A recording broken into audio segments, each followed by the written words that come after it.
Texas abortion case. A judge temporarily blocks a prominent pro-life law. White House reaction. The Biden administration says the fight has only just begun. Mass migration. Lawmakers respond to the southern border crisis. And Vatican meeting. Pope Francis hosts another world leader. On EWTN News Nightly for Thursday, October 7th, 2021.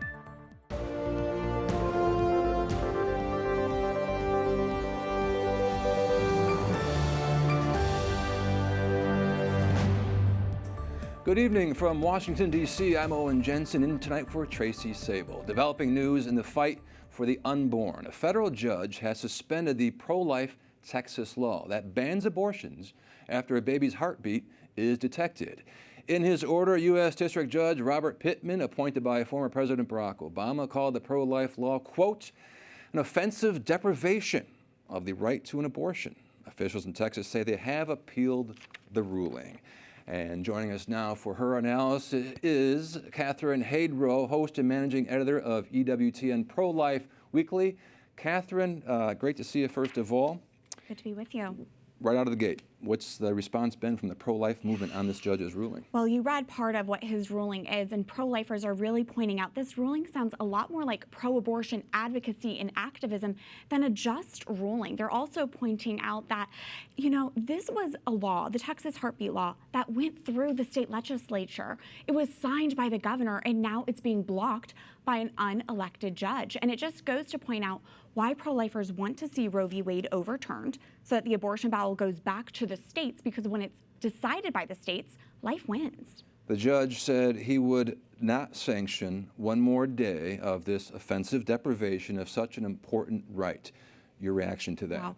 First off, to be clear, the only thing that's offensive is the legal killing of the unborn. That is what is truly offensive. Again, that quote, that really goes to show this abortion activism language, which was this ruling was over 100 pages long, filled with abortion activism language. And it is significant because this is the first significant legal blow to the Texas heartbeat law. It is not a final decision. Pro-lifers need to know that. But what was also concerning language was that in a footnote, he stated that the court recognizes that not all pregnant people identify as women. So wrapped up in this abortion advocacy, there is also an attack on womanhood, an attack on science, and on truth. You mentioned this is not over yet. Right. And I think, you know, for the viewer watching at home, including myself, this legal stuff really gets complicated sometimes. Right? It's going to the court, it's going to appeals, it's going to the Supreme Court. There's an injunction, there's this, there's after a while you start to, and there's other states constantly involved. developing. Right? I mean, you know, it's a whirlwind of stuff, and you kind of after it just blows right by. But this is not over yet. We're talking about the Texas one specifically. So you alluded to it briefly, but what comes next now? So there is a lot of hope. There has been this appeal, and Texas State Senator Brian Hughes, who was the state senator to author and sponsor this law, he says he's confident the Fifth Circuit will stay and reverse this ruling. So this is what this injunction means. It means that the Texas heartbeat law cannot be enforced right now. However, any violators of this law, so anyone who performs or assists with an abortion, they could still be held liable in case, you know, depending on what happens with this appeal. So that theoretically could keep the number of abortions hopefully down. Right. There should still not be post-heartbeat abortions happening because those abortionists could still be found liable. This is not a final ruling yet. Okay, we can only pray right now for those unborn Absolutely. children. And there is a lot of hope. I mean, the fact that this has been enacted, we can't lose sight in the pro-life movement. This is the first heartbeat law to have been enacted ever. And in the 5 weeks, we know it has saved thousands of unborn lives. That's a success in and of itself. And of course, coming up, people hear about the Mississippi law, the 15 weeks, that's in the Supreme Court. That's a whole other thing. Huge. Does the Texas thing, do you know, impact this at all? You know, no, that'll be really interesting to see what the Supreme Court does or does not do with this. But I will say the fact there is a lot of optimism on behalf of the pro-life movement when it comes to the Supreme Court, because they did have that narrow ruling that allowed this heartbeat law to be enacted in the first place.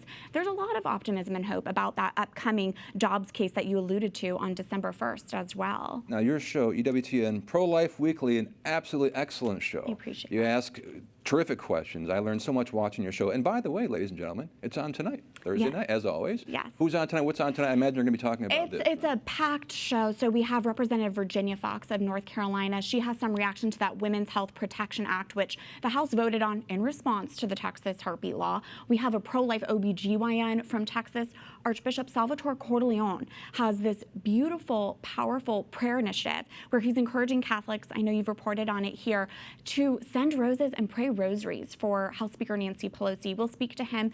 And also, Owen, a really powerful story. We have this Catholic man who was involved with an abortion. His son was aborted, and he speaks to us about the real impact that's had on his life and how he has found healing. There's the first ever of its kind conference coming up for men affected by abortion trauma. We'll be speaking about that as well. That is a fascinating angle, because so often, how often do you hear of men being involved in talks? I'm glad more of it is happening now, because it used to be, oh, the man just, he's over there, it doesn't matter. No way. Fathers matter. And look at what we're seeing in this culture of death. We need men to stand up more than ever right now. Catherine Hadro, keep up the excellent work on EWTN Pro-Life Weekly, and look forward to seeing it tonight. Thanks, Owen.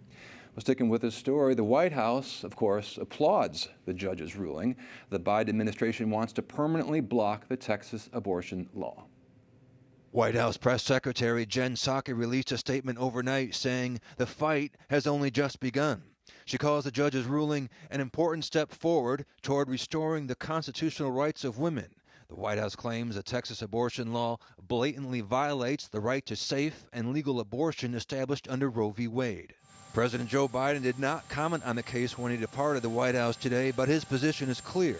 The White House says he supports codifying Roe v. Wade and directed a whole-of-government response to overturn the Texas law.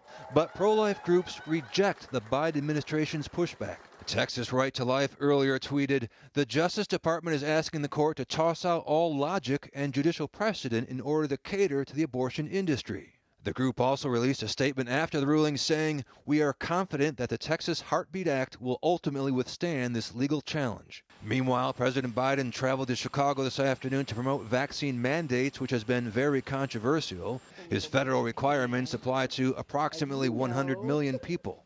A newly released White House report says, without vaccination requirements, we face endless months of chaos in our hospitals, further detrimental impacts on our economy, and anxiety in our schools. Vaccine requirements are not new. In 1777, President George Washington required soldiers to be inoculated against smallpox. But groups like the Family Research Council say President Biden's vaccine mandates are an unprecedented abuse of power. Meantime, Congressional Republicans are turning up the heat on President Joe Biden on another issue. They want action on a long simmering crisis, stopping the flow of migrants surging illegally into the country. Capitol Hill correspondent Eric Gonzalez reports. Republicans say President Biden and his Vice President border czar are ignoring the crisis at the southern border. They say the problem is getting worse, especially after Panama officials warned that some 60,000 new Haitian migrants are on the way. The latest numbers from U.S. Customs and Border Protection show August was just as bad as previous months. Agents had more than 208,000 encounters, 405 accompanied minors, and more than 86,000 individuals in a family unit. Republicans say President Biden is causing this disaster by immediately halting construction of the border wall that happened on day one, reinstituting the failed policy of catch and release that also happened on day one, and most indefensibly ending the incredibly successful Remain in Mexico international agreement. During the press conference, I asked Senator Marshall, who is a doctor. Most of these migrants are not being medically checked for COVID. Are you concerned about a spike in diseases that have been eradicated in the past? I can't help but stop and just think about the Afghanistan refugees coming across as well. The highest rate of tuberculosis in that part of the world as well. The only countries in the world still with polio, Afghanistan and Pakistan. House members and border agents agree. This administration under President Biden has basically aligned the American government with human traffickers and drug traffickers.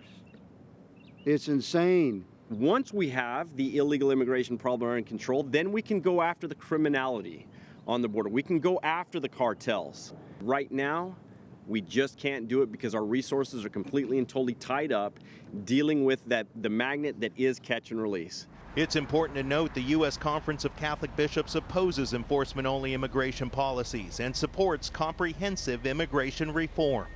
Tomorrow, several of President Biden's cabinet members are headed to Mexico City to talk about the border crisis and trans-border crime. At the Capitol, Eric Rosales, EWTN News Nightly. Eric, thank you. With the default on the federal debt just 12 days away, an agreement has been reached between Republicans and Democrats on a short-term extension for the debt ceiling. The leaders of both parties call the agreement to put the debt crisis off until early December a major victory. The Senate is on track to pass it by this weekend. Then it moved to the House. The news immediately caused a rise in the stock market. At least 20 people have died following an earthquake in southwestern Pakistan. The 5.9 magnitude quake also injured hundreds of people. Many were asleep in homes which crumbled from the tremors. Authorities fear the death toll may rise as the recovery work continues. Angela Merkel, the Chancellor of Germany, is making her last visit to the Vatican as leader of her country. Una Bibbia in lingua leggera, facile, semplice. The Chancellor and her husband met Pope Francis and exchanged diplomatic gifts. The day concluded with a peace prayer service at the Roman Colosseum where Merkel said, quote, "Only those who seek peace can also find peace." Pope Francis plans to honor Saint Irenaeus of Lyon as a doctor of the Church. The Holy Father will call him, quote, Doctor of Unity. Saint Irenaeus was a 2nd century bishop, theologian, and martyr. He is also beloved by Orthodox Christians. The Holy Father has also created a new foundation to help the Catholic hospitals, which are struggling financially. The initiative aims to prevent the sale of many religious medical centers. In a statement, Pope Francis said, in part, quote, "The vocation in the Church is not to have money, it is to offer service." Coming up, Vatican trial. Follow developments in a case based on allegations of mismanagement. And Silver Jubilee. Help us celebrate 2 priests at EWTN.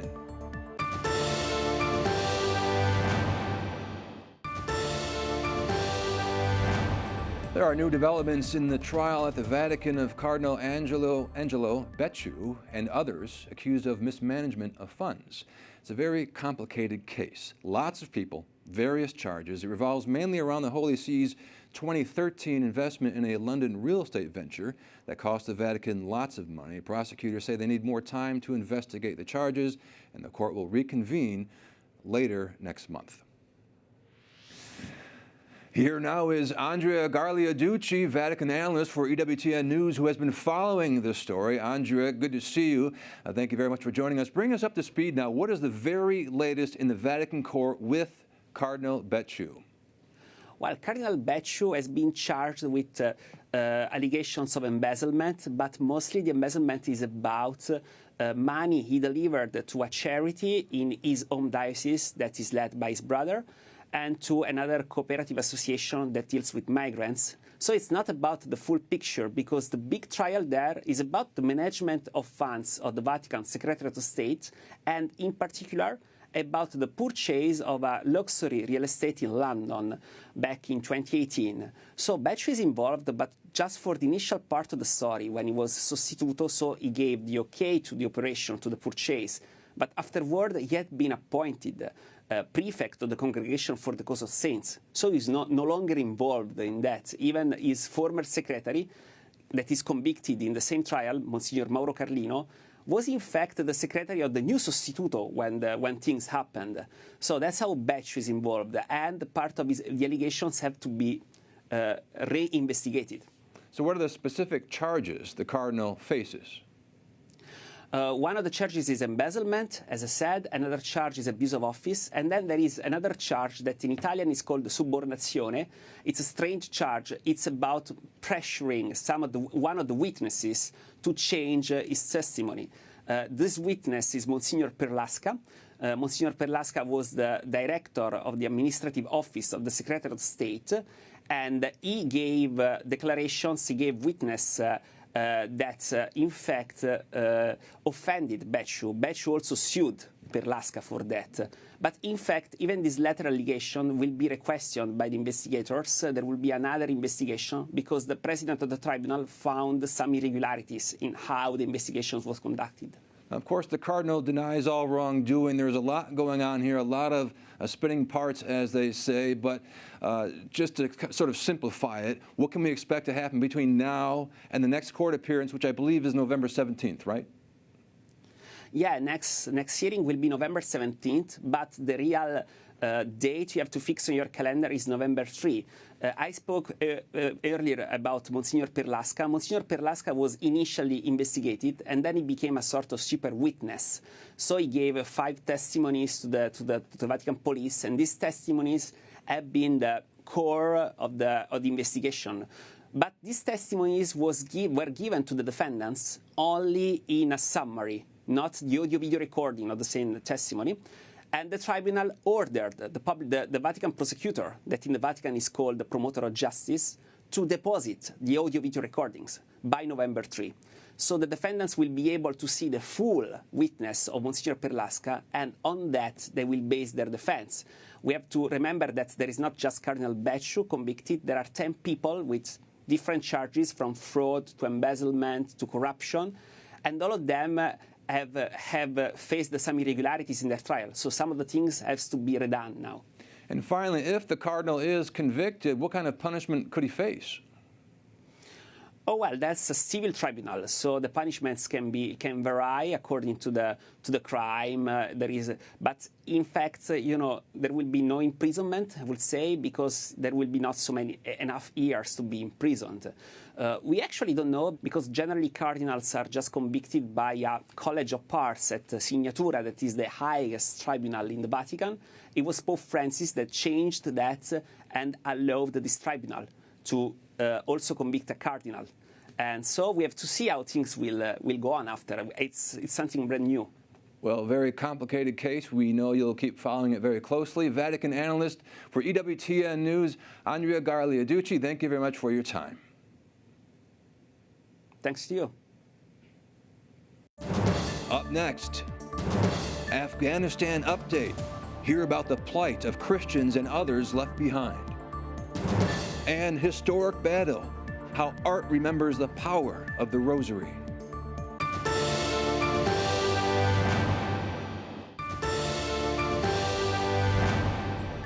As conditions for Afghan Christians and other religious minorities appear to worsen under the Taliban, faith-based groups continue to offer a helping hand. And joining us now to talk about private efforts to help people escape is pro-life filmmaker Jason Jones, president of the Vulnerable People Project and host of the Jason Jones Show. Jason, welcome back. Great to see you.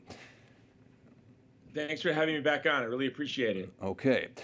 When we had you on the show a few weeks ago, you told us about the work the Vulnerable People Project is doing in Afghanistan, and we understand that interview helped you get in contact with an American citizen seeking to get out of that country. Please tell us more. Where does it stand right now? Yeah, it's really unbelievable. In fact, today's been a great day. We've 6 young Catholic girls were rescued today and brought to a safe country, and they are now safe, and along with a group of journalists that we just evacuated today. But thanks to EWTN, an American citizen in Afghanistan who's Afghan, he was there with his wife, got stuck. He's a U.S. citizen. He got his citizenship because he was fighting shoulder to shoulder with U.S. Special Forces for almost 2 decades, was abandoned by us in Afghanistan, by the United States, was Googling for help and came across the video of me on your show, and that led to him now. He's going to be out and safe very shortly. Wow. And that's all thanks to EWTN News Nightly, yeah. That is wonderful to hear. Boy, Mother Angelica would certainly be thrilled to hear that. God bless you for that. You recently told our partners at Catholic News Agency that one of the reasons that we are not hearing more success stories is because making them public could compromise future rescue missions. What challenges does your team face in working to keep such escapes as safe as possible? Yeah, well, just yesterday we were moving a group of young girls that we found out messaging their family and friends the entire time where they were going and how their progress is coming along. And we really had to ask them, please don't communicate at all on the journey, and don't go to social media and thank us. And because sometimes they give very specific information that can hurt our future efforts to rescue folks. And we've been very eager. Of course, we're very eager to tell people on what's happening and how much progress is being made. But if we don't want to jeopardize future missions. And the problem is, not only do we jeopardize future efforts to rescue folks, but the folks that will be left behind, ethnic and religious minorities that have no plans on ever leaving Afghanistan, we don't want to do anything to put them in a worse position. So that becomes the great challenge. With Catholic News Agency, we actually, thanks to them, there were some folks that they wanted us to exfiltrate, to evacuate, and we just asked that they would be very careful in how they communicated. And they wrote that very thoughtful article, saying that they can't tell the stories that they would like to tell. And some other news agencies weren't so thoughtful and put people in danger. I think for so many of us, this is new for reporters, for nonprofits. We've never seen a country collapse like that in my professional lifetime, where in a matter of hours, we're faced with having to evacuate thousands of people. So we're learning as we go, but we want to be very cautious, and so we've been very thoughtful in what we communicate and what we don't communicate. Yeah, I remember early on the Taliban said, "Oh, we're going to treat everybody nice, and we're going to be friendly, and we're not like the old 1990s Taliban." I mean, if you believe that, I don't know what to tell you. But so a lot of people at home may not know that Christians and other religious minorities is a very small percentage of people in Afghanistan, right? Can you narrow it down, or how many people are we talking about? I mean, just our organization alone right now is looking at, with the recent successes we've had, we have over 1,000 people still left to evacuate. And with each 5 we get out, we get 50 more requests. So, there are a lot of folks that fought with us and served with us. There are a lot of Christians still there. There are American citizens still there. And to your point that this is not the old Taliban. They're more radicalized. In fact, today, Al-Qaeda came out with a statement that they're going to be using Afghanistan to renew their attacks on the West. And Al-Qaeda India came out and said that they're going to be now initiating attacks on the Hindus of India. So this is a more radicalized Taliban, more committed to violence, terror, and ruthlessness. We documented that most of the members of the Taliban leadership are actually now members of Al-Qaeda. So we're dealing with a terror regime. They're going door to door, shooting people at random just to create terror, to place fear. There was a gentleman that we were hoping to move, but he was afraid of moving. Then 2 days later, he was killed. And this is what we're facing, and it's quite frightening. But we as lay Catholics, I think now more than ever, this is the Catholic moment. The Catholic moment is when the chips are down, and the Catholic moment is when the clouds, the sky is dark.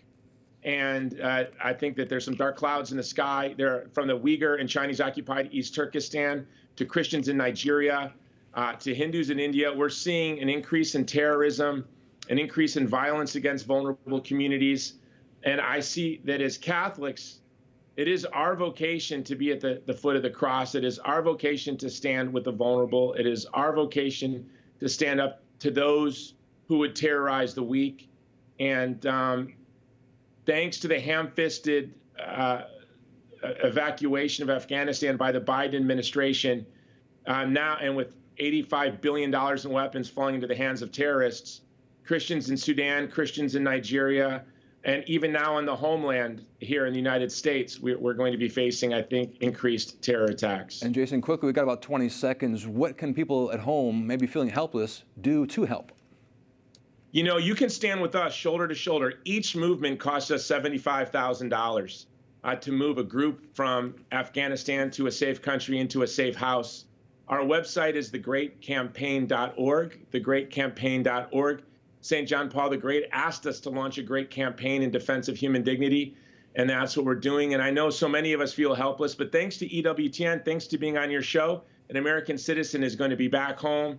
And he's eager to come on your program, by the way. And a lot of folks want to tell the stories on what's been happening to them and what they had to suffer because of our administration's failures.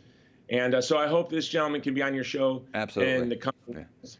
We look forward to it very much. Great work. Jason Jones, president of the Vulnerable People Project and host of the Jason Jones Show. Thank you very much for your time. God bless you. Thank you. God bless. Well, today's celebration of Our Lady of the Rosary coincides with the 450th anniversary of the Battle of Lepanto.